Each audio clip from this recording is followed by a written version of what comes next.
do a brief walk around of a CVA mobile refueling unit and go through the components. I'll start by walking around slowly just to see what we're dealing with. We have a 6,000 gallon LNG tank and some of the componentry. I'll do a walk around and show you what we have. It's designed to refuel trucks.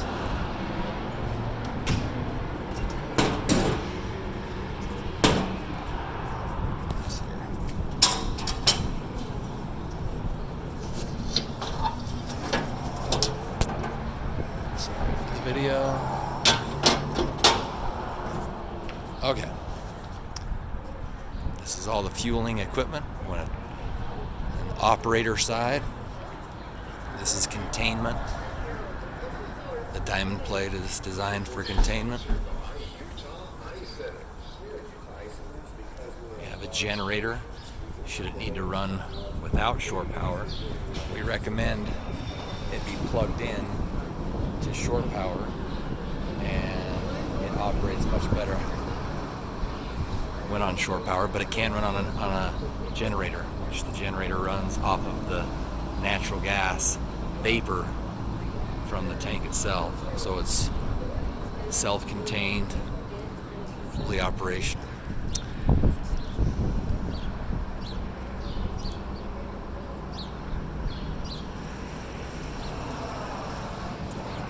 To start with, we'd come over to this section here.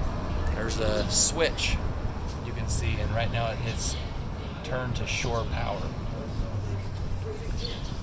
We can change that to generator power because we don't have it plugged in. At which point you would come over to the control box in the front of the unit and make sure you have this switch to dispense, which is the pump that will dispense into trucks. If we were to switch this to offload, that would mean you're trying to run the pump underneath the unit to refill it. If a tanker were here, we would connect and use that external pump to pump into the unit and refill it. The heat exchanger here in the front, we have two sets. We got the small one there, which is designed just to build pressure and keep some pressure in the top of the tank.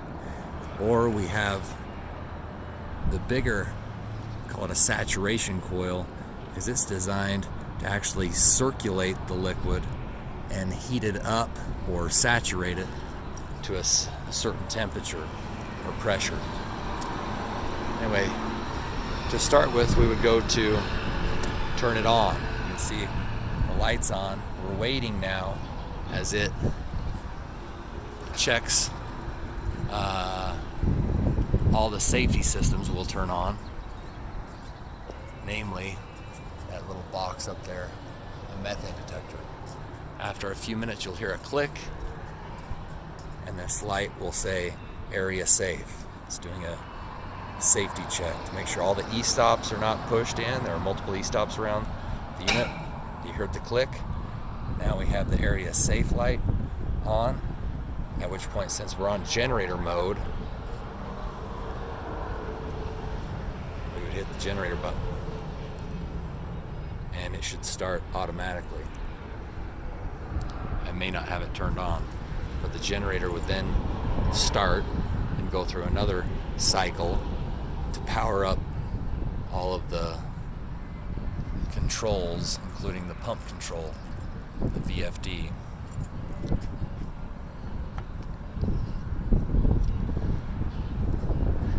After it's started and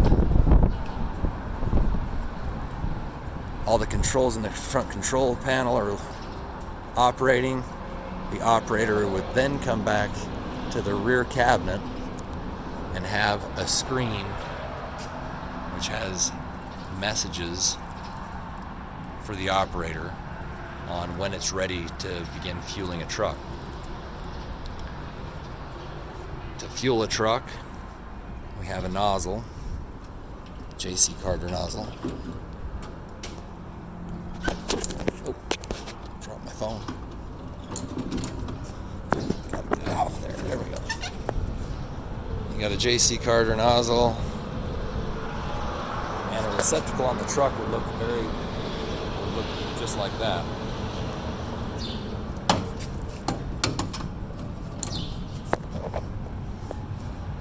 You would first connect a grounding rod to the truck, and then you would take your compressed air and you would clean the nozzle, the receptacle on the truck, and make sure it's free and clear of any dirt, debris, or moisture. And this is our vapor recovery nozzle you would use if the truck comes in at a higher pressure than 150. We like the pressure to be below 150, ideally 140 or below.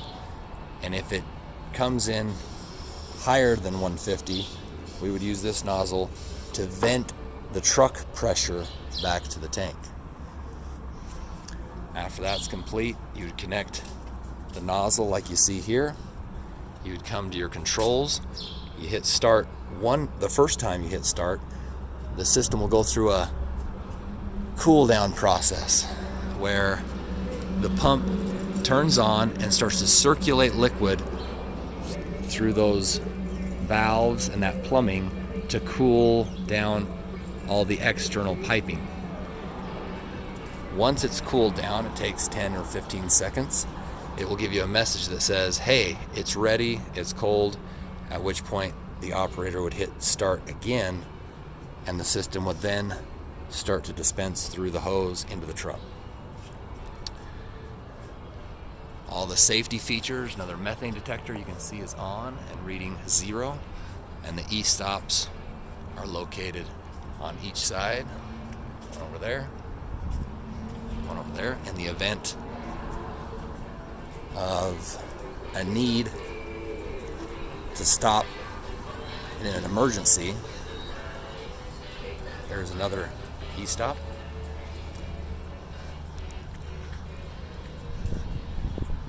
And or at the very front of the cab. That's the Walkaround.